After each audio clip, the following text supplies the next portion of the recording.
2025년 1월 27일 월요일 새벽 6시 15분 경기도 김포의 한 빌라 현관문 앞에서 초인종 소리가 울렸습니다. 이재석은 희미한 의식 속에서 손을 뻗어 아내를 찾았지만 이불 옆자리는 차갑게 비어 있었습니다. 경찰입니다. 문 좀 열어주시겠습니까? 순간 잠이 깼습니다. 이재석은 허둥지둥 문을 열었고 두 명의 경찰관이 무거운 표정으로 서 있었습니다. 한 명은 투명 비닐봉투에 든 휴대전화를 들고 있었습니다. 분명 아내 김지선의 것이었습니다. 부인이신 김지선 씨, 맞으십니까? 이재석은 고개를 끄덕였습니다. 목소리가 나오지 않았습니다. 오늘 새벽 5시 40분경 강서구 화곡동 한 주택가 골목에서 발견됐습니다. 유감스럽게도 경찰관의 말이 끝나기도 전에 이재석의 다리에 힘이 풀렸습니다. 현관 벽에 기댄 채 그는 중얼거렸습니다. 거짓말, 거짓말이죠. 어젯밤에 분명 집에 있었는데. 하지만 어젯밤을 떠올려 보니 이상했습니다. 이재석이 야근을 마치고 집에 돌아온 건 밤 11시였습니다. 김지선은 이미 방에 들어가 있었고 불은 꺼져 있었습니다. 피곤했던 이재석은 그대로 소파에 누워 잠들었습니다. 그게 마지막이었습니다. 경찰서로 향하는 차 안에서 이재석은 아내의 휴대전화를 돌려받았습니다. 화면을 켜자 미확인 알림이 수십 개 떠올랐습니다. 대부분 은행 앱에서 온 것이었습니다. 대출 실행 완료, 이자 납부 예정일 안내, 연체 경고. 이재석은 손이 떨렸습니다. 앱을 하나씩 열어보았습니다. 국민은행 8,500만 원, 신한은행 6,200만 원, 우리은행 4,300만 원, 농협 4천만 원, 합계 2억 3천만 원. 신혼부부가 감당할 수 없는 숫자였습니다. 더 충격적인 건 대출 실행일이었습니다. 2024년 7월부터 11월까지 불과 넉 달 사이에 4개 은행에서 대출을 받았습니다. 이게 대체 무슨? 영안실 앞 복도는 차가운 소독약 냄새로 가득했습니다. 이재석은 김지선의 어머니를 부축하며 안으로 들어갔습니다. 흰 천으로 덮인 침대 위에 김지선이 누워 있었습니다. 경찰은 타살 흔적은 없다고 했습니다. 유서도 없었습니다. 다만 주머니에서 수면제 한 통이 발견됐다고 했습니다. 김지선의 어머니는 딸의 차가운 손을 잡고 흐꼈습니다. 우리 지선이가 왜 이런 선택을? 이재석은 대답할 수 없었습니다. 2023년 3월에 결혼한 이후 김지선과 이재석은 평범하게 행복했습니다. 김지선은 재석보다 3살 많았지만 때론 누나처럼 챙겨주고 때론 동생처럼 장난치며 지냈습니다. 20년 넘게 다닌 회사에서 안정적으로 일했고 2억 원 전세 대출이 전부였습니다. 빚 때문에 목숨을 끊을 사람이 아니었습니다. 그날 오후 이재석은 김지선의 최근 통화 기록을 확인했습니다. 1월 26일 일요일 저녁 8시 23분 어머니와의 통화가 마지막이었습니다. 경찰의 협조로 통화 내용을 확인할 수 있었습니다. 엄마, 나 큰일 났어. 은행에 대출이 1억 5천만 원이나 있어. 김지선의 목소리는 떨리고 있었습니다. 뭐? 지선아, 무슨 소리야? 전세 대출 말고 다른 빚이 있어? 회사 언니가, 계숙 언니가 경매 입찰할 때 명의만 빌려달라고 했어. 이름만 올리면 당첨 확률이 높아진다고. 나는 아무 생각 없이 신분증이랑 서류를 줬는데. 그래서? 언니가 내 명의로 대출을 받았어. 나도 어제 우연히 알았어. 이걸 어떻게 갚아? 남편한테 어떻게 말해? 재석이한테 무슨 얼굴로? 김지선은 목이 메어 말을 잇지 못했습니다. 어머니는 진정하라고, 함께 해결하자고 말했지만 김지선은 전화를 끊었습니다. 그게 마지막이었습니다. 이재석은 통화 기록 위쪽을 살펴봤습니다. 송혜숙 언니라는 이름이 유독 자주 보였습니다. 일주일에 대여섯 번, 때로는 하루에도 몇 번씩 통화했습니다. 김지선은 늘 송혜숙을 믿고 따랐습니다. 2005년부터 같은 회사에서 일한 20년 직이었습니다. 송혜숙은 6살 위 선배였고 김지선에게는 언니이자 멘토였습니다. 혜숙 언니는 정말 좋은 사람이야. 회사 사람들한테 인심도 좋고 나한테도 잘해줘. 김지선은 종종 이렇게 말했습니다. 송혜숙은 벤츠를 몰고 다녔고 강남에 집이 있다고 했습니다. 부동산 투자로 돈을 벌어서 회사는 거의 취미로 다닌다는 소문이었습니다. 그런 사람이 왜 후배의 명의를 도용했을까요? 1월 31일 금요일, 김지선의 장례식이 치러졌습니다. 빈소에는 회사 동료들이 많이 찾아왔습니다. 하지만 송혜숙은 오지 않았습니다. 이재석은 회사 사람들에게 송혜숙을 아느냐고 물었습니다. 모두 안다고 했습니다. 인심 좋고 능력 있는 선배라고 했습니다. 하지만 최근 출근을 안 한다는 말도 들렸습니다. 조문객이 끊긴 밤, 이재석은 빈소 한쪽에 홀로 앉았습니다. 김지선의 영정 사진 속에서 아내는 환하게 웃고 있었습니다. 2억 3천만 원. 신혼부부에게는 감당할 수 없는 빚이었습니다. 하지만 김지선이 목숨을 끊을 만큼 절망적인 금액은 아니었습니다. 무엇이 김지선을 그토록 벼랑 끝으로 몰았을까요? 이재석은 결심했습니다. 송혜숙을 찾아야 했습니다. 왜 김지선의 명의를 도용했는지, 돈은 어디에 썼는지, 다른 피해자는 없는지 확인해야 했습니다. 아내는 돌아오지 않지만 진실만은 밝혀야 했습니다. 그게 남은 자의 의무였습니다. 장례를 마친 이재석은 김지선의 휴대폰을 다시 열었습니다. 통화 기록, 문자 메시지, 카카오톡 대화방을 하나씩 확인했습니다. 아내가 마지막 몇 달 동안 무엇을 겪었는지 알아야 했습니다. 2024년 7월 15일, 송혜숙과의 카카오톡 대화가 시작됐습니다. 지선아, 요즘 경매 공부하고 있어. 괜찮은 물건 하나 나왔는데 같이 해볼래? 언니, 저는 경매 잘 모르는데요. 아니야. 내가 직접 할 필요는 없어. 그냥 명의만 좀 빌려주면 돼. 경매는 주민등록상 세대원 수가 많으면 당첨 확률이 올라가거든. 명의만요? 그게 무슨 복잡한 거 아니야. 서류상으로만 내 이름 올리는 거야. 낙찰되면 수수료 100만 원 줄게. 어때? 김지선은 잠시 망설이다 답장을 보냈습니다. 언니가 하는 일이니까 믿어요. 근데 제가 뭘 해야 하나요? 고마워. 지선아, 신분증 사본이랑 인감증명서, 주민등록등본만 준비해줘. 내가 다 알아서 할게. 이재석은 화면을 응시했습니다. 2005년부터 20년을 함께 일한 선배였습니다. 김지선이 의심하지 않은 건 당연했습니다. 송혜숙은 회사에서도 인정받는 사람이었고 경제적으로 여유 있어 보였습니다. 7월 22일, 김지선은 서류를 전달했습니다. 송혜숙은 고맙다며 식사를 대접했습니다. 그리고 8월 중순, 첫 번째 대출이 시행됐습니다. 국민은행 8,500만 원. 김지선은 전혀 몰랐습니다. 9월 3일, 송혜숙이 다시 연락했습니다. 지선아, 미안한데 한 건 더 부탁해도 될까?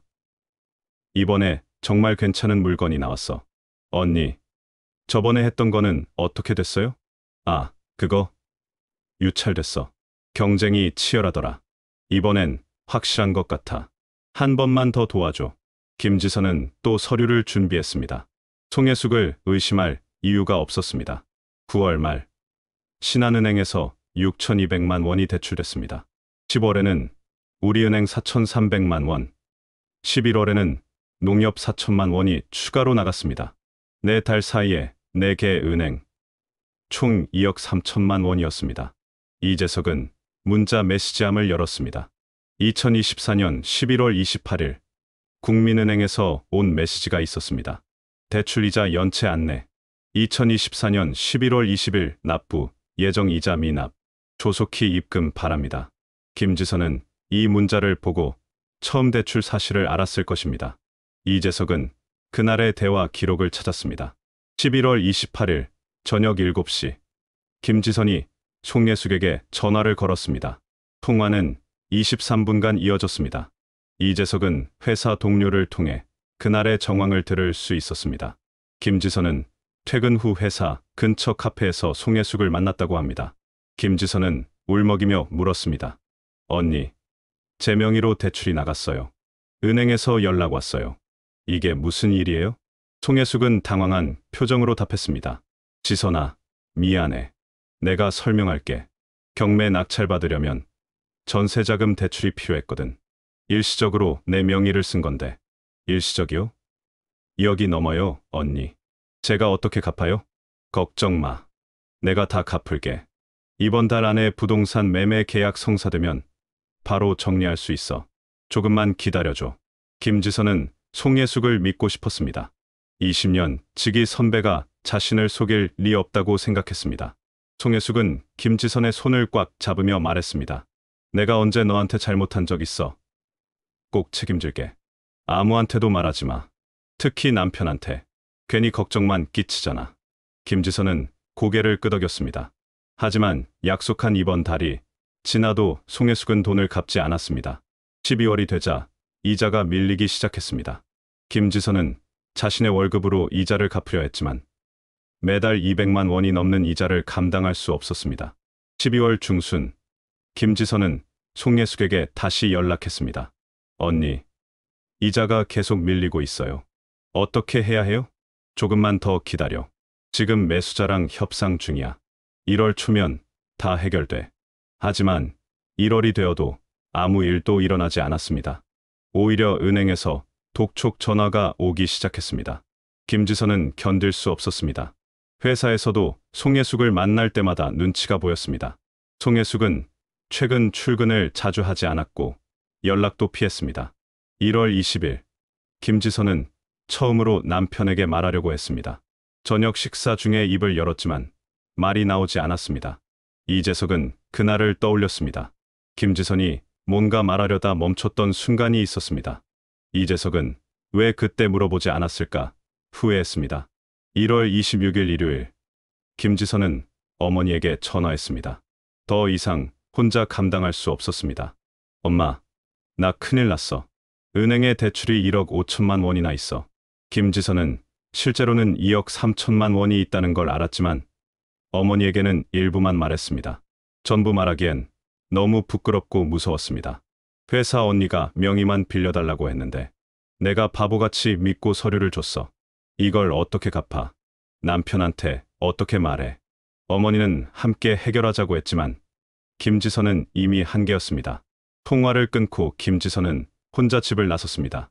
휴대폰만 소파에 두고 갔습니다. 새벽녘 강서구 화곡동 골목에서 김지선이 발견됐을 때 주머니에는 수면제 한 통이 있었습니다. 이재석은 휴대폰을 내려놓았습니다. 아내의 마지막 몇 달이 눈앞에 그려졌습니다. 신뢰했던 선배의 배신, 감당할 수 없는 빚, 말할 수 없는 수치심. 김지선은 홀로 무너져갔습니다. 이재석은 송혜숙의 전화번호를 눌렀습니다. 전화는 꺼져 있었습니다. 회사에 연락해도 소식이 없었습니다. 송혜숙은 1월 초부터 출근하지 않았고 휴가를 내지도 않았습니다. 이재석은 경찰에 신고하기로 했습니다. 송혜숙을 찾아야 했고 진실을 밝혀야 했습니다. 이재석은 김지선의 회사 동료들을 만나기 시작했습니다. 송혜숙이 어떤 사람인지 알아야 했습니다. 20년을 함께 일한 사람들의 증언은 놀라웠습니다. 혜숙 씨요. 정말 좋은 사람이죠. 회사에서 모르는 사람이 없어요. 영업관리팀 박 대리의 말이었습니다. 누가 어려우면 먼저 나서서 도와주고 회식 때도 분위기 잘 띄우고 다들 혜숙 언니 좋아했어요. 고객관리팀 최 과장도 비슷한 말을 했습니다. 2005년에 입사했으니까 올해로 20년 차잖아요. 중간에 한 번도 안 그만두고 꾸준히 다닌 거 보면 회사도 좋아했던 것 같아요. 하지만 이재석이 김지선의 일을 꺼내자 분위기가 달라졌습니다. 지선 씨가 그런 일을 당했다니 믿기지 않아요. 혜숙 씨가 정말 그랬을까요? 동료들은 의심스러워했습니다. 송혜숙은 경제적으로 여유 있어 보였고 남을 속일 이유가 없어 보였기 때문입니다.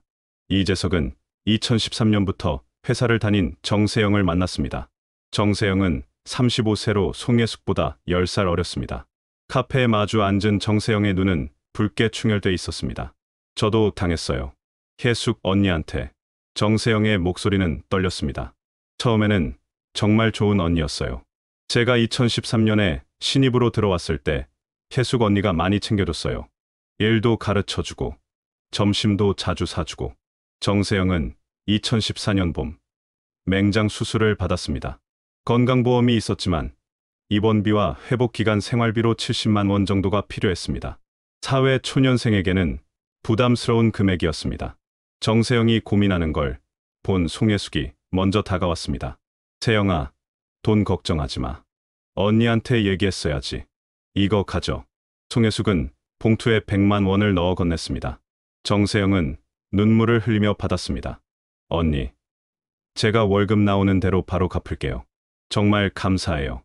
천천히 갚아도 돼. 우리 사이에 그런 거 따지냐? 그때부터 정세영은 송예숙을 완전히 믿었습니다. 2년 뒤인 2016년, 송예숙이 경매 이야기를 꺼냈습니다. 김지선에게 했던 것과 똑같은 수법이었습니다. 세영아, 언니가 경매 공부하는데 내 명예 좀 빌려줄래? 당첨 확률 높이려고. 언니, 저는 경매 잘 모르는데. 괜찮아. 너는 서류만 좀 줘. 언니가 다 처리할게. 수수료도 줄 거야. 정세영은 의심 없이 신분증과 서류를 넘겼습니다. 그리고 8년이 흘렀습니다. 2024년 말, 정세영도 은행에서 연체 통지를 받았습니다. 2억 원이었습니다. 언니를 찾아가서 따졌어요. 언니는 눈물을 흘리면서 미안하다고, 곧 갚겠다고 했어요. 저는 또 믿었어요. 12년을 함께 일한 언니였으니까. 정세영은 얼굴을 가렸습니다. 근데 은행에서 확인해 보니까 대면 대출이래요. 본인이 직접 와서 대출 받았다고. 저는 은행에 간 적이 없어요. 은행 직원이 말하더래요. 머리 긴 호리호리한 여자가 왔다고. 30대 후반에서 40대 초반으로 보였고 부모님이랑 같이 살 집이라면서 정말 간절하게 얘기했대요. 송혜숙은 정세영 행세를 하며 은행에 나타났습니다. 정세영의 신분증과 서류로 대출을 받았습니다. 완벽한 사기극이었습니다. 이재석은 더 많은 동료들을 만났습니다. 그리고 충격적인 사실을 알게 됐습니다. 피해자가 정세영만이 아니었습니다. 회사 게시판에 조심스럽게 글을 올리자 댓글이 달리기 시작했습니다. 저도요. 송혜숙 과장한테 당했어요. 저도 피해자입니다. 연락 주세요. 일주일 만에 27명이 모였습니다. 모두 송혜숙과 함께 일했던 동료들이었습니다. 피해 금액은 최소 1억 원부터 최대 5억 원까지 다양했습니다. 이재석이 집계한 결과 총 41명의 피해자가 있었고 피해 총액은 160억 원에 달했습니다. 피해자들은 서로가 당했다는 사실조차 몰랐습니다. 송혜숙은 철저하게 피해자들을 분리했습니다. 영업 1팀 이사원이 말했습니다. 저도 명의를 빌려줬는데 다른 사람한테 말하려고 하면 혜숙 씨가 바로 알았어요.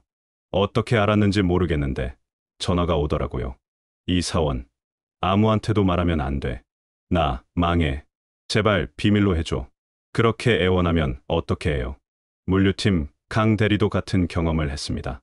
제가 같은 팀 후배한테 혜숙 씨 얘기를 꺼내려는데 혜숙 씨가 갑자기 나타나서 저를 데리고 나가더라고요. 대리님, 제발 다른 사람한테 말하지 마세요. 제가 다 해결할게요. 울면서 부탁하니까 차마 말을 못했죠. 송혜숙은 피해자 각각을 완벽하게 통제했습니다. 죄책감을 이용했고 관계를 이용했고 신뢰를 무기로 삼았습니다. 이재석은 송혜숙의 경제적 배경을 조사했습니다. 벤츠 E클래스와 BMW 5시리즈를 몰고 다닌 건 사실이었습니다. 하지만 두 차량 모두 할부였습니다.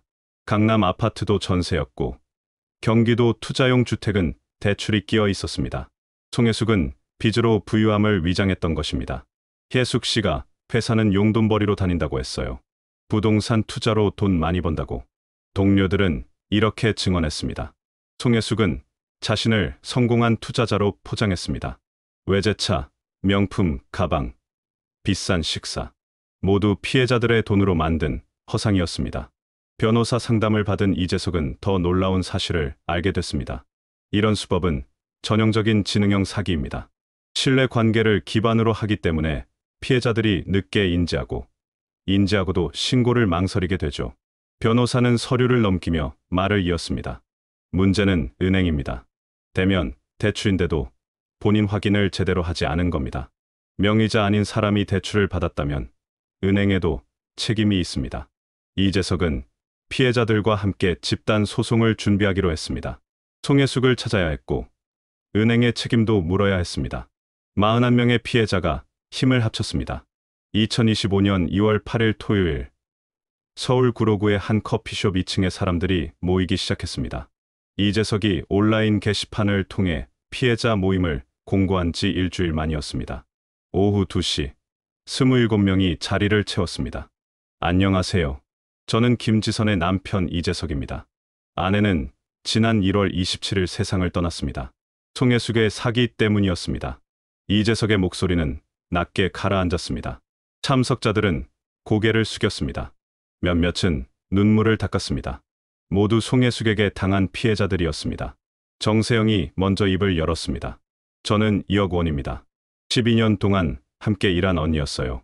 제가 수술할 때 70만 원을 선뜻 빌려준 사람이었어요. 그때 정말 감동했거든요. 그래서 언니가 부탁하면 뭐든 해줬어요. 영업이 팀 김 주임이 이어받았습니다. 저는 1억 3천만 원입니다.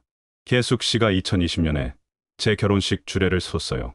그만큼 가까운 사이였어요. 2022년에 경매 명의를 빌려달라고 했을 때 의심할 이유가 없었죠. 물류팀 박 과장은 3억 5천만 원의 피해를 입었습니다. 저는 2015년부터 3번에 걸쳐 명의를 빌려줬어요. 혜숙 씨가 부동산 투자로 성공했다고 믿었거든요. 실제로 좋은 차 몰고 다니고 명품도 들고 다니니까 의심을 안 했죠. 고객관리팀 이 대리는 5억 원이었습니다. 제가 피해액이 가장 큽니다. 2018년부터 2024년까지 여러 번 명의를 빌려줬어요. 혜숙 씨는 매번 수수료를 준다고 했지만 한 번도 받지 못했어요. 기다리라고만 했죠. 이재석은 화이트보드에 숫자를 적기 시작했습니다. 참석자 27명의 피해액을 더하니 102억 원이었습니다. 하지만 이재석이 별도로 확인한 피해자는 더 있었습니다. 온라인으로 제보해 주신 분들 포함해서 현재까지 확인된 피해자는 41명입니다. 총액은 약 160억 원으로 추정됩니다. 회의실이 술렁였습니다. 41명, 160억 원. 상상할 수 없는 규모였습니다. 영업 1팀 최 사원이 손을 들었습니다. 그런데 이상한 게 있어요. 저는 2021년에 명의를 빌려줬는데 다른 피해자들을 전혀 몰랐어요. 우리 회사가 200명도 안 되는 작은 회사잖아요. 그런데 어떻게 41명이나 당하면서 서로 몰랐을까요? 정세영이 답했습니다. 혜숙 언니가 철저하게 막았어요. 제가 동료한테 언니 얘기를 꺼내려고 하면 어떻게 알았는지 바로 전화가 왔어요. 세영아, 제발 아무한테도 말하지 마. 언니 망해. 비밀로 해줘. 울면서 애원하면 거절을 못하죠. 물류팀 강 대리도 고개를 끄덕였습니다. 맞아요. 저도 똑같았어요. 혜숙 씨가 제 일거수일투족을 다 아는 것 같았어요. 회사 복도에서 누구랑 얘기하면 바로 나타나서 저를 데리고 나가더라고요. 인사팀 조 과장이 말했습니다. 혜숙 씨는 회사 내부 사정을 너무 잘 알았어요. 누가 누구랑 친한지, 누가 경제적으로 어려운지, 누가 비밀을 잘 지키는지 20년 동안 쌓은 정보였죠. 그걸 무기로 쓴 거예요. 이재석은 피해자들의 공통점을 분석했습니다. 첫째, 모두 송혜숙과 직접 일한 동료였습니다. 둘째, 송혜숙에게 신세를 진 경험이 있었습니다. 셋째, 경제적으로 여유롭지 않았습니다. 송혜숙은 취약한 사람을 골라 접근했습니다. 혜숙 씨가 저한테 처음 접근한 건 2019년이었어요. 영업이 팀 윤 대리가 말했습니다. 그때 저희 아버지가 돌아가셨어요. 장례식에 혜숙 씨가 와서 위로해줬어요. 장례 끝나고 일주일 뒤에 연락이 왔어요. 대리님 요즘 힘들죠? 제가 좋은 투자 기회 있는데 같이 해요. 돈 좀 벌어야죠. 그때는 정말 고마웠어요. 고객관리팀 한 사원의 경우도 비슷했습니다. 2020년에 제가 실직했을 때 혜숙 언니가 이 회사에 추천해줬어요. 은인이었죠. 2년 뒤에 경매 명예 부탁했을 때 거절할 수가 없었어요. 송혜숙은 사람들의 약점과 감정을 정확히 파악했습니다. 어려울 때 도움을 주고 신뢰를 쌓고 그 신뢰로 사기를 쳤습니다. 변호사는 이를 관계 기반 사기라고 불렀습니다. 이재석이 자료를 넘기며 말했습니다. 더 심각한 건 수법이 똑같다는 겁니다. 모두 경매 명목이었고 모두 이름만 올린다는 말을 들었습니다. 그리고 수수료를 약속받았지만 아무도 받지 못했습니다. 정세영이 덧붙였습니다. 은행 대출도 패턴이 있어요. 주로 전세자금 대출이나 주택담보대출 형태였어요. 혜숙 언니가 부동산 계약서를 위조해서 은행에 제출한 거예요. 영업 1팀 이 사원이 서류를 꺼냈습니다. 저는 은행에서 대출 서류를 떼어봤어요. 여기 보세요. 제 서명이 있는데 이거 제 필체가 아니에요. 인감도 제가 찍은 게 아니고요. 41명의 피해자 중 상당수가 같은 증언을 했습니다. 서명 위조, 인감 위조, 서류 위조.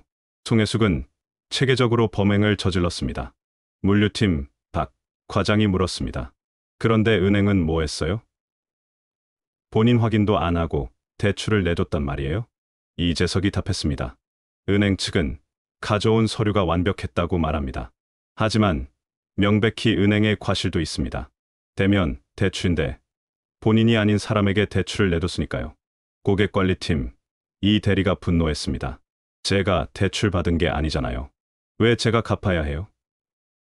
은행이 잘못 처리한 건데. 변호사가 설명했습니다. 법적으로는 명의자가 책임을 집니다. 하지만 사기 피해가 입증되면 채무 면제나 감면을 받을 수 있습니다. 은행을 상대로 소송도 가능합니다. 이재석은 피해자들에게 제안했습니다. 우리 41명이 함께 움직여야 합니다. 개별적으로는 약하지만 집단으로 대응하면 힘이 됩니다. 경찰 조사에 적극 협조하고 은행을 상대로 소송을 준비합시다. 27명 모두 고개를 끄덕였습니다. 침묵 속에 숨어있던 37개의 목소리가 하나로 모였습니다. 이제 송예숙을 찾아야 했습니다. 경찰에 정식으로 고소장을 제출하고 송예숙의 행방을 추적해야 했습니다. 2025년 2월 12일 이재석과 정세영은 국민은행 강서지점을 찾았습니다. 정세영의 명의로 8,500만 원이 대출된 곳이었습니다. 은행 로비는 한산했습니다. 창구 직원에게 대출 상담을 요청하자 젊은 여성 직원이 안내했습니다. 고객님, 어떤 업무로 오셨나요? 2024년 7월에 실행된 전세자금 대출 건인데요. 본인이 직접 온 게 아니라고 들었습니다. 직원의 표정이 굳었습니다. 죄송하지만 그 건에 대해서는 답변 드릴 수 없습니다. 개인정보 보호 때문에. 정세영이 신분증을 내밀었습니다. 제 명의 대출입니다. 당사자인 제가 확인 요청하는 건데도 안 되나요? 직원은 잠시 망설이다 지점장을 불렀습니다. 50대 남성 지점장이 나왔습니다. 이재석이 변호사 명함과 함께 질의서를 건넸습니다. 대면 대출이었다면 본인 확인 절차가 있었을 텐데요. 어떻게 진행됐는지 설명해 주시겠습니까? 지점장은 서류를 검토한 뒤 신중하게 답했습니다. 2024년 7월 18일 여성 고객이 방문했습니다. 신분증, 인감증명서, 주민등록등본, 전세계약서를 지참했습니다. 서류에 이상이 없어 대출을 승인했습니다. 본인 확인은 어떻게 했습니까? 신분증 사진과 대조했습니다. 정세영이 물었습니다. 그날 온 사람이 저예요? 지점장은 대답하지 못했습니다. 이재석이 송예숙의 사진을 보여줬습니다. 이 사람 아닙니까? 지점장은 사진을 보더니 고개를 돌렸습니다. 확인할 수 없습니다. 당시 담당 직원이 퇴사했습니다. 이재석과 정세영은 신한은행, 우리은행, 농협도 차례로 방문했습니다. 답변은 비슷했습니다. 서류가 완벽했습니다. 특이 사항이 없었습니다. 담당 직원이 이동했습니다. CCTV는 보관 기간이 지나 삭제됐습니다. 우리은행 여의도 지점 대출 담당 과장은 조금 더 솔직했습니다. 솔직히 말씀드리면 전세자금 대출은 서류 심사가 중심입니다. 부동산 계약서, 등기부등본, 소득 증빙만 확인하면 대부분 승인됩니다. 본인 확인은 신분증 대조 정도고요. 신분증 사진과 실제 얼굴이 다르면요? 헤어스타일이나 화장으로 달라 보일 수 있죠. 나이가 비슷하면 구분이 어렵습니다. 농협 목동지점에서는 더 구체적인 정보를 얻었습니다. 대출 창구 직원이 기억을 더듬었습니다. 2024년 11월이면 기억나요. 30대 후반에서 40대 초반 여성이었어요. 머리가 길고 호리호리했어요. 부모님이랑 같이 살 집이라고 하면서 정말 간절하게 말씀하시더라고요. 이재석이 물었습니다. 그분이 신청인 본인이라고 의심하지 않으셨습니까? 서류가 다 맞았거든요. 인감도 찍혀 있고 계약서도 있고 의심할 이유가 없었죠. 정세영이 반박했습니다. 저는 그날 은행에 간 적이 없어요. 그 사람은 저를 사칭한 거예요. 직원은 당황했습니다. 그럼 저희가 사기를 당한 건가요? 변호사는 나중에 설명했습니다. 은행도 피해자라고 주장할 겁니다. 하지만 대면 대출에서 본인 확인을 제대로 하지 않은 과실이 있습니다. 특히 고액 대출인 경우 더 철저한 확인이 필요했습니다. 이재석은 피해자들의 대출 서류를 모았습니다. 41명 중 33명이 대면 대출이었습니다. 송혜숙은 직접 은행에 가서 피해자를 사칭했습니다. 머리 스타일을 바꾸고 비슷한 옷차림을 하고 신분증 사진과 최대한 비슷하게 연출했습니다. 물류팀 박 과장은 부동산 계약서를 위조당했습니다. 제 명의로 된 전세 계약서예요. 그런데 저는 이 집을 본 적도 없어요. 계약서에 찍힌 인감도 제 거 아니에요. 부동산 중개사를 찾아가 확인했습니다. 중개사는 기억했습니다. 2023년 8월경이었을 거예요. 30대 후반 여성이 왔어요. 박 과장님이라고 신분증을 보여줬어요. 전세로 계약하고 싶다고 해서 진행했죠. 그 사람이 박 과장님 본인이었나요? 신분증이 맞았으니까요. 의심하지 않았어요. 송혜숙은 부동산 중개사도 속였습니다. 위조 계약서로 은행 대출을 받고 돈은 자신의 계좌로 빼냈습니다. 영업이팀 김 주임의 경우는 더 교묘했습니다. 제 명의로 주택담보대출이 나갔어요. 그런데 저는 집이 없어요. 어떻게 담보대출이 가능하죠? 서류를 확인하니 경기도 평택의 한 빌라가 담보로 잡혀 있었습니다. 등기부등본을 떼어보니 김 주임 명의로 2022년 소유권이 등재돼 있었습니다. 이게 어떻게 된 거죠? 저는 이 집을 산 적이 없는데요. 변호사가 조사한 결과 송혜숙이 위조 서류로 소유권을 이전했습니다. 김 주임의 인감도장을 위조하고 매매 계약서를 꾸며서 등기소에 제출한 것입니다. 등기소에서도 서류만 확인합니다. 본인이 직접 왔는지는 확인하지 않아요. 서류가 완벽하면 등기가 넘어갑니다. 시스템의 빈틈이었습니다. 은행은 서류를, 부동산은 신분증을, 등기소는 인감을 믿었습니다. 송혜숙은 그 빈틈을 완벽하게 파고들었습니다. 고객관리팀 이 대리는 5억 원의 피해를 입었습니다. 3개 은행에서 대출을 받았고 한 건은 주택담보대출, 2건은 전세자금 대출이었습니다. 은행마다 대출 한도가 있잖아요. 그런데 어떻게 한 사람 명의로 이렇게 많이 받았죠? 변호사가 설명했습니다. 은행 간 정보 공유가 실시간이 아닙니다. 짧은 기간에 여러 은행을 돌면 중복 대출이 가능합니다. 송혜숙은 그걸 알고 있었던 거죠. 2024년 한 해 동안 송혜숙은 15명의 명의로 대출을 받았습니다. 한 달에 1명꼴이었습니다. 은행은 각자 서류만 확인했고 다른 은행의 대출 여부는 몰랐습니다. 정세영이 분노했습니다. 결국 시스템이 잘못된 거잖아요. 은행이 제대로 확인했으면 이런 일이 없었을 텐데. 변호사가 고개를 끄덕였습니다. 맞습니다. 은행의 과실이 분명합니다. 하지만 법적으로 책임을 묻기는 쉽지 않습니다. 은행은 서류가 완벽했다고 주장할 테니까요. 이재석은 결심했습니다. 그래도 시도는 해야 합니다. 41명이 함께 은행을 상대로 손해배상 청구를 하겠습니다. 동시에 금융감독원에 민원을 제기하겠습니다. 피해자들은 동의했습니다. 개인으로는 약하지만 41명이 함께하면 달랐습니다. 이재석은 각 은행에 내용 증명을 발송했습니다. 본인 확인, 소홀로 인한 부당 대출, 손해배상 청구 예고. 은행들은 답변을 회피했지만 언론에 알려지면 달라질 것이었습니다. 이제 경찰 조사 결과를 기다리며 송혜숙의 범행 전모를 밝혀야 했습니다. 2025년 2월 15일 이재석은 서울중앙지방법원 형사기록 열람실에 앉아 있었습니다. 변호사가 확보한 송혜숙의 재판 기록을 펼쳤습니다. 놀라운 사실이 드러났습니다.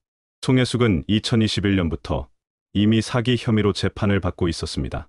2021년 3월 회사 후배 3명이 송혜숙을 고소했습니다. 피해 금액은 각각 8천만 원, 1억 2천만 원, 9,500만 원이었습니다.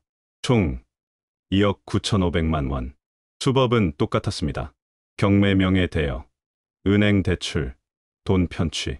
재판은 2021년 7월에 시작됐습니다. 송혜숙은 불구속 상태로 재판을 받았습니다. 검사는 구속을 청구했지만 법원은 기각했습니다. 피고인이 일정한 주거지가 있고 도주 우려가 크지 않으며 피해 회복 의지를 보이고 있어 불구속 재판으로 진행합니다. 변호사가 설명했습니다. 사기죄는 피해액이 수십억 원이 넘거나 도주 위험이 명백하지 않으면 불구속이 원칙입니다. 송혜숙은 회사를 계속 다녔고 집도 있었으니까 불구속 재판을 받은 겁니다. 이재석이 물었습니다. 그러면 재판받으면서도 범행을 계속할 수 있다는 말인가요? 법적으로는 가능합니다. 불구속 상태니까 일상생활을 하는 거죠. 실제로 송혜숙은 재판을 받으면서도 새로운 피해자를 물색했습니다. 2021년 9월 재판이 진행 중일 때 고객관리팀 한 사원에게 접근했습니다. 2022년 3월에는 영업이팀 윤 대리에게 명예대여를 요청했습니다. 2023년에는 김지선을 포함해 5명에게 접근했습니다. 재판 기록을 읽어 내려가던 이재석은 2022년 11월 공판 내용에서 멈췄습니다. 검사가 송혜숙을 신문하는 장면이었습니다. 피고인, 피해자들의 명의로 대출받은 돈은 어디에 사용했습니까? 송혜숙이 답했습니다. 생활비와 기존 빚을 갚는 데 사용했습니다. 구체적으로 어떤 생활비입니까? 식비, 교통비, 의류비, 일상적인 지출입니다. 검사가 서류를 들어보였습니다. 피고인의 신용카드 사용 내역을 보면 명품 매장, 고급 레스토랑, 해외여행 경비가 상당합니다. 이것도 일상적인 지출입니까? 송혜숙은 대답하지 못했습니다. 검사는 계속 추궁했습니다. 2021년 한 해만 해도 명품 가방 구매에 2,300만 원, 호텔 식사에 850만 원, 제주도 골프 여행에 600만 원을 사용했습니다. 피해자들은 대출 이자를 갚지 못해 신용불량자가 됐는데 피고인은 사치 생활을 한 겁니까? 송혜숙이 고개를 숙였습니다. 죄송합니다. 잘못했습니다. 하지만 반성은 거짓이었습니다. 재판이 끝나고 법정을 나선 송혜숙은 다시 회사로 돌아가 새로운 타깃을 물색했습니다. 2023년 6월 1심 선고가 내려졌습니다. 징역 3년, 집행유예 5년, 실형이 아니었습니다. 판사는 판결문에서 이렇게 밝혔습니다. 피고인이 범행을 인정하고 반성하고 있으며 피해자 일부와 합의했고 초범인 점을 고려했습니다. 변호사가 한숨을 쉬었습니다. 초범이면 집행유예를 받는 경우가 많습니다. 송혜숙은 피해자 3명 중 1명과 3천만 원에 합의했어요. 나머지는 합의하지 못했지만 법원은 그래도 집행유예를 선고한 겁니다. 이재석이 물었습니다. 집행유예를 받으면 감옥에 안 가는 거 아닙니까? 맞습니다. 5년 동안 다른 범죄를 저지르지 않으면 형 집행이 면제됩니다. 그럼 송혜숙은 아무 처벌도 받지 않은 거네요? 법적으로는 유죄 판결을 받았지만 실제로는 자유로웠죠. 검사는 항소했지만 2심도 비슷했습니다. 2024년 3월 항소심은 징역 3년 6개월에 집행유예 5년을 선고했습니다. 형량이 조금 늘었지만 여전히 집행유예였습니다. 사건 담당 경찰관은 이재석에게 말했습니다. 송혜숙은 2019년부터 범행을 시작했습니다. 처음에는 소액이었어요. 후배 한두 명한테 1,000만 원, 2천만 원씩 빌렸다가 안 갚는 수준이었죠. 그러다 2020년부터 명예도용으로 방법을 바꿨습니다. 왜 더 일찍 잡지 못했습니까? 피해자들이 신고를 안 했어요. 송혜숙이 곧 갚겠다고 하면 믿고 기다렸던 거죠. 2021년에야 처음 고소가 들어왔습니다. 경찰관은 서류를 넘기며 계속했습니다. 문제는 불구속 재판이었습니다. 재판받는 동안에도 범행을 멈추지 않았어요. 2021년부터 2024년까지 최소 30명 이상을 추가로 속였습니다. 이재석이 분노했습니다. 그럼 법원이 방조한 거 아닙니까? 법적으로는 문제가 없습니다. 불구속 상태에서 재범을 저질렀다고 해서 1심 재판을 무효화할 수는 없으니까요. 변호사가 덧붙였습니다. 송혜숙은 영리했어요. 피해자마다 금액을 1억에서 5억 사이로 조절했습니다. 10억이 넘으면 특정경제범죄법이 적용돼서 형량이 확 늘어나거든요. 송혜숙은 그 선을 넘지 않으려고 여러 명을 조금씩 속인 겁니다. 경찰 조사 기록에는 송혜숙의 진술이 담겨 있었습니다. 왜 이런 짓을 했습니까? 빚이 있었습니다. 갚으려고 했는데 이자가 계속 불어나서. 사치품 구입과 유흥비는 무엇입니까? 스트레스를 풀려고 그랬습니다. 잘못했습니다. 후회하십니까? 네. 정말 후회합니다. 피해자들에게 죄송합니다. 하지만 송혜숙의 신용카드 사용 내역을 보면 후회는 거짓이었습니다. 2024년 12월까지도 명품 매장과 고급 레스토랑 결제가 이어졌습니다. 김지선이 사망한 2025년 1월 27일 전날인 26일에도 강남의 한 프랑스 레스토랑에서 85만 원을 결제했습니다. 이재석은 재판 기록을 덮었습니다. 송혜숙은 2021년부터 재판을 받으면서도 범행을 멈추지 않았습니다. 법의 빈틈을 이용했고 피해자들의 신뢰를 무기로 썼습니다. 집행유예라는 솜방망이 처벌은 송혜숙에게 아무런 경고가 되지 못했습니다. 경찰관이 말했습니다. 이번에는 피해자가 41명입니다. 총액 160억 원. 이 정도면 실형을 피하기 어렵습니다. 게다가 김지선 씨 사망건도 연관될 수 있습니다. 이재석은 고개를 끄덕였습니다. 송혜숙을 반드시 법정에 세워야 했습니다. 이번에는 집행유예가 아닌 실형을 받게 해야 했습니다. 피해자 41명의 진술서를 모아 검찰에 제출하기로 했습니다. 2025년 2월 20일 피해자 모임에서 영업 1팀 최 사원이 의문을 제기했습니다. 송혜숙이 혼자서 이 모든 걸 할 수 있었을까요? 은행에 갈 때도 있고 부동산 중개소에 갈 때도 있고 등기소에도 가야 하는데 물류팀 강 대리가 동의했습니다. 맞아요. 저는 2023년 8월에 명의가 도용됐는데 그날 송혜숙은 회사에 출근했어요. 제가 봤거든요. 그런데 그날 제 명의로 은행 대출이 실행됐어요. 어떻게 된 거죠? 정세영이 서류를 꺼냈습니다. 저도 확인해봤어요. 2022년 10월 15일 제 명의로 부동산 계약이 체결됐는데 송혜숙은 그날 회사 워크숍에 참석했어요. 단체 사진에도 있어요. 이재석은 각 은행과 부동산 중개소의 방문 기록을 정리했습니다. 41건의 대출 중 15건은 송혜숙이 회사에 있던 날 실행됐습니다. 송혜숙 혼자서는 불가능했습니다. 변호사가 대출 서류를 검토했습니다. 여기 보세요. 일부 계약서에 보증인 명의가 있습니다. 장민철, 송혜숙의 사실혼 남편이에요. 이재석은 장민철에 대한 정보를 수집했습니다. 48세, 부동산 중개업 등록, 경기도 파주의 사무소 운영. 송혜숙과는 2010년부터 사실혼 관계였습니다. 법적 혼인 신고는 하지 않았지만 15년을 함께 살았습니다. 고객관리팀, 이 대리의 서류에서 장민철의 흔적이 나왔습니다. 이 주택담보대출 계약서에 연대보증인으로 장민철 이름이 있어요. 그런데 저는 이 사람을 본 적도 없어요. 영업이팀, 김, 주임의 전세 계약서에도 장민철이 등장했습니다. 집주인 명의가 장민철이에요. 그런데 이 집은 실제로 장민철 소유가 맞아요. 문제는 제가 이 집에 전세로 들어간 적이 없다는 거죠. 변호사가 분석했습니다. 장민철이 소유한 집을 담보로 위장 전세 계약을 만든 겁니다. 은행은 집주인과 세입자 서류가 다 맞으니까 의심하지 않았겠죠. 이재석은 장민철을 만나기로 했습니다. 2월 23일 경기도 파주의 한 부동산 중개소를 찾아갔습니다. 간판에는 민철공인중개사 사무소라고 적혀 있었습니다. 안으로 들어가자 키가 크고 마른 중년 남성이 책상에 앉아 있었습니다. 무슨 일로 오셨습니까? 장민철 씨 맞으십니까? 송혜숙 씨와 관련해서 여쭤볼 게 있습니다. 장민철의 표정이 굳었습니다. 송혜숙, 저는 그 사람 일에 관여한 적 없습니다. 계약서에 선생님 이름이 여러 번 나옵니다. 연대보증인으로도 있고 집주인으로도 있고요. 장민철이 손을 내저었습니다. 그건 제가 모르는 일입니다. 혜숙이가 제 이름을 무단으로 쓴 거예요. 저도 피해자예요. 15년을 함께 사신 분 아닙니까? 모를 수가 있습니까? 우리는 각자 일을 합니다. 저는 혜숙이 회사 일 모르고 혜숙이는 제 중개소 일 모릅니다. 이재석은 서류를 펼쳤습니다.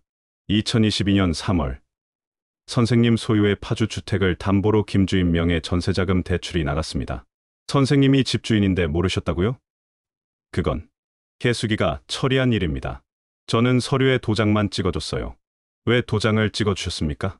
혜숙이가 친구 전세 계약 도와준다고 했어요. 저는 그런 줄 알았습니다. 장민철은 일관되게 부인했습니다. 송혜숙이 자기 이름을 무단으로 사용했고 자신은 아무것도 몰랐다는 주장이었습니다. 변호사는 나중에 말했습니다. 증명하기 어렵습니다. 장민철이 적극적으로 가담했다는 직접 증거가 없어요. 서류에 이름이 있다는 것만으로는 공범을 입증하기 힘듭니다. 하지만 피해자들은 확신했습니다. 정세영이 증언했습니다. 2022년 11월 제가 은행에서 대출 사실을 확인하러 갔을 때 은행 직원이 말했어요. 대출 상담하러 온 사람이 남편이랑 같이 왔다고. 40대 후반 남성이었대요. 영업이 팀 윤대리도 비슷한 이야기를 들었습니다. 부동산 중개사가 그러는데 계약할 때 중년 남성이 함께 왔다고 했어요. 서류 검토하고 조언해 주더래요. 전문가처럼 보였대요. 물류팀 박 과장은 더 구체적이었습니다. 2023년 5월 제 명의로 등기가 넘어간 날 등기소 앞에서 송예숙과 중년 남성이 함께 나오는 걸 누가 봤대요. 회사 동료가 우연히 그 근처 지나가다가 봤어요. 41건의 사기 중 최소 10건에서 장민철로 추정되는 남성의 목격담이 있었습니다. 하지만 확실한 증거는 없었습니다. CCTV는 대부분 삭제됐고 목격자들도 얼굴을 정확히 기억하지 못했습니다. 경찰은 장민철을 참고인으로 조사했습니다. 장민철은 일관되게 부인했습니다. 송혜숙이 제 이름을 도용했습니다. 저도 피해자입니다. 계약서에 찍힌 인감이 선생님 것 아닙니까? 혜숙이가 제 인감을 가지고 있었습니다. 부부니까 서로 도장을 맡기죠. 15년을 함께 살면서 혜숙 씨가 사기를 치는 걸 몰랐습니까? 몰랐습니다. 혜숙이는 회사 일 얘기를 잘 안 했어요. 경찰은 장민철의 계좌를 추적했습니다.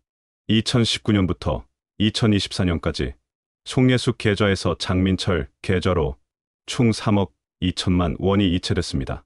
명목은 생활비였습니다. 이 돈은 무엇입니까? 생활비 맞습니다. 혜숙이가 벌어서 저한테 준 거예요. 혜숙 씨 월급이 300만 원인데 어떻게 이렇게 큰 돈을 줍니까? 부동산 투자로 번 돈이라고 했어요. 저는 믿었습니다. 장민철은 끝까지 잡아떼었습니다. 경찰도 결정적 증거를 찾지 못했습니다. 송혜숙이 체포된 뒤에도 장민철은 평소처럼 중개소를 운영했습니다. 피해자들은 분노했습니다. 장민철도 공범인 게 분명해요. 혼자서는 불가능한 일이잖아요. 맞아요. 송혜숙이 은행 갈 때 장민철이 다른 곳에 가고 역할 분담한 거예요. 변호사가 설명했습니다. 정황상 의심스럽지만 법적으로 입증하기는 어렵습니다. 장민철이 적극적으로 가담했다는 직접 증거, 예를 들어 녹취록이나 문자 메시지 같은 게 필요합니다. 이재석은 송예숙을 설득하기로 했습니다. 구치소에 수감된 송예숙을 접견 신청했습니다. 송예숙이 장민철의 역할을 증언하면 공범 입증이 가능했습니다. 160억 원 사기극의 전모를 밝히려면 송예숙의 자백이 필요했습니다. 이재석은 접견 허가를 기다리며 송예숙을 만날 준비를 했습니다. 2025년 3월 5일 김지선의 49제가 열렸습니다. 서울 강서구의 한절 법당에 이재석과 김지선의 어머니 그리고 피해자들이 모였습니다. 불단 앞에 김지선의 영정사진이 놓였습니다. 환하게 웃고 있는 39세 여성의 모습이었습니다. 스님이 독경을 시작했습니다. 목탁 소리가 법당에 울렸습니다. 이재석은 향을 피우며 아내에게 말했습니다. 여보, 혜숙을 잡았어. 41명이 함께 싸웠어. 당신은 혼자가 아니었어. 김지선의 어머니는 딸의 사진 앞에서 눈물을 닦았습니다. 우리 지선이가 이렇게 떠날 줄 몰랐어. 엄마가 더 잘해줄걸. 엄마가 미안해. 정세영을 비롯한 피해자 27명이 차례로 분향했습니다. 모두 김지선을 직접 알지는 못했지만 같은 아픔을 겪은 사람들이었습니다. 49제가 끝난 뒤 피해자들은 법당 마당에 모였습니다. 이재석이 입을 열었습니다. 지선이는 돌아오지 않습니다. 하지만 지선이의 죽음이 헛되지 않게 하려고 합니다. 41명이 함께 싸운 덕분에 송혜숙은 구속됐고 재판이 시작됩니다. 2월 28일 송혜숙은 서울중앙지검에 사기, 문서위조, 업무방해 혐의로 구속 기소됐습니다. 피해자 41명, 피해액 160억 원. 검찰은 징역 15년을 구형할 예정이라고 했습니다. 변호사가 말했습니다. 이번에는 피해 규모가 크고 피해자 중 사망자가 나왔습니다. 집행유예는 불가능합니다. 실형을 받을 겁니다. 하지만 장민철은 여전히 자유로웠습니다. 경찰 조사 결과 공범 입증에 실패했습니다. 정황상 의심스러웠지만 직접 증거가 없었습니다. 장민철은 파주에서 여전히 부동산 중개소를 운영했습니다. 물류팀 박 과장이 분노했습니다. 장민철도 처벌받아야 하는 거 아닙니까? 혼자서는 불가능한 일인데. 변호사가 설명했습니다. 송혜숙이 자백하지 않는 한 어렵습니다. 송혜숙은 혼자 저질렀다고 주장하고 있습니다. 이재석은 구치소에서 송혜숙을 접견했습니다. 3월 8일 서울구치소 접견실. 유리창 너머로 송혜숙이 앉았습니다. 45세 여성은 수의를 입고 있었고 얼굴은 수척했습니다. 이재석이 먼저 말했습니다. 지선이가 왜 죽었는지 아십니까? 송혜숙은 고개를 숙였습니다. 죄송합니다. 제가 잘못했습니다. 사과로 되는 일이 아닙니다. 지선이는 당신을 20년 동안 믿었어요. 언니라고 따랐어요. 그런데 당신은 지선이를 이용했어요. 송혜숙이 눈물을 흘렸습니다. 저도 어쩔 수 없었어요. 빚이 너무 많았고 갚을 방법이 없었어요. 장민철이 도왔죠? 송혜숙의 눈빛이 흔들렸습니다. 아니요. 민철이는 몰랐어요. 거짓말 마십시오. 증거가 있습니다. 당신 혼자서는 불가능한 일이었어요. 송혜숙은 입을 다물었습니다. 더 이상 말하지 않았습니다. 이재석은 자리에서 일어났습니다. 당신은 지선이만 죽인 게 아닙니다. 41명의 인생을 망쳤습니다. 그걸 기억하십시오. 3월 15일 첫 공판이 열렸습니다. 서울중앙지방법원 형사합의부 방청석에는 피해자들이 가득 찼습니다. 이재석, 정세영, 그리고 27명이 자리했습니다. 송혜숙이 죄수복을 입고 입장했습니다. 판사가 물었습니다. 피고인, 공소 사실을 인정합니까? 송혜숙이 작은 목소리로 답했습니다. 인정합니다. 검사가 기소장을 낭독했습니다. 2019년부터 2025년까지 6년간 41명을 상대로 사기를 저질렀고 총 160억 원을 편취했습니다. 명의를 도용해 은행에서 대출을 받았고 돈은 사치 생활에 탕진했습니다. 피해자 중 한 명은 극단적 선택으로 사망했습니다. 검사는 피해자 진술서를 제출했습니다. 41명의 목소리가 법정에 울렸습니다. 저는 송혜숙을 12년 동안 믿었습니다. 언니라고 따랐습니다. 하지만 언니는 저를 이용했습니다. 2억 원의 빚을 떠안았습니다. 20년 동안 함께 일한 동료였습니다. 어려울 때 도와준 사람이었습니다. 그래서 의심하지 않았습니다. 이제 저는 신용불량자가 됐습니다. 제 아내는 송혜숙 때문에 죽었습니다. 2억 3천만 원의 빚을 혼자 감당할 수 없었습니다. 송혜숙은 살인자입니다. 송혜숙은 고개를 숙인 채 움직이지 않았습니다. 변호인은 선처를 호소했습니다. 피고인이 범행을 인정하고 깊이 반성하고 있습니다. 일부 피해자와 합의했고 나머지 피해자들에게도 배상 의지가 있습니다. 하지만 검사는 엄벌을 요구했습니다. 피고인은 2021년부터 재판을 받으면서도 범행을 멈추지 않았습니다. 집행유예를 받고도 30명을 추가로 속였습니다. 반성이 없었습니다. 피해자 중 사망자가 발생했습니다. 중형이 불가피합니다. 재판은 4월까지 계속될 예정이었습니다. 이재석은 매 공판마다 출석하기로 했습니다. 피해자들도 함께했습니다. 3월 말 피해자들은 은행을 상대로 손해배상 소송을 제기했습니다. 본인 확인, 소홀로 인한 부당 대출이라는 주장이었습니다. 4개 은행이 피고로 올랐습니다. 승소 가능성은 높지 않았지만 시도는 해야 했습니다. 금융감독원에도 민원을 넣었습니다. 대면, 대출 시 본인 확인 강화, 명예 도용 방지 시스템 개선. 41명의 목소리는 제도를 바꾸는 힘이 됐습니다. 4월 5일 이재석은 김지선의 무덤을 찾았습니다. 경기도 김포의 한 공원 묘지였습니다. 봄비가 내리고 있었습니다. 묘비에는 사랑하는 아내 김지선이라고 새겨져 있었습니다. 여보, 재판 시작했어. 41명이 함께 싸우고 있어. 당신이 남긴 휴대폰 덕분에 모든 걸 밝혀낼 수 있었어. 이재석은 꽃을 놓고 술을 따랐습니다. 송혜숙은 시형을 받을 거야. 당신 죽음이 헛되지 않을 거야. 그리고 이재석의 목소리가 떨렸습니다. 미안해. 내가 더 잘 살펴봤어야 했는데. 당신이 힘들어하는 걸 몰랐어. 당신 혼자 감당하게 해서 미안해. 빗소리만 대답했습니다. 이재석은 한참을 무덤 앞에 앉아 있었습니다. 저녁, 피해자 모임이 열렸습니다. 정세영이 말했습니다. 우리가 지선 씨를 구하지는 못했어요. 하지만 지선 씨가 우리를 구했어요. 지선 씨의 죽음이 41명을 모이게 했어요. 영업 1팀 최 사원이 덧붙였습니다. 지선 씨가 없었으면 우리는 여전히 혼자였을 거예요. 송혜숙의 입을 막혀서 침묵했을 거예요. 41명은 더 이상 침묵하지 않았습니다. 법정에서, 언론에서, 금융당국에서 목소리를 냈습니다. 신뢰를 악용한 범죄에 맞섰고 무너진 시스템을 바꾸려 했습니다. 이재석은 집으로 돌아와 김지선의 사진을 보았습니다. 환하게 웃는 아내의 모습, 20년을 함께 일한 동료를 믿었고 그 신뢰가 죽음으로 이어진 여성. 하지만 김지선의 죽음은 37개의 침묵을 깨뜨렸고 41명을 하나로 모았습니다. 신뢰는 하루 만에 무너졌지만 그 폐허 위에서 새로운 연대가 싹 텄습니다. 이재석은 창밖을 바라보며 생각했습니다. 언젠가 다시 사람을 믿을 수 있을까? 아직은 알 수 없었지만 41명이 함께 걷는 길 위에서 희망의 씨앗이 자라고 있었습니다.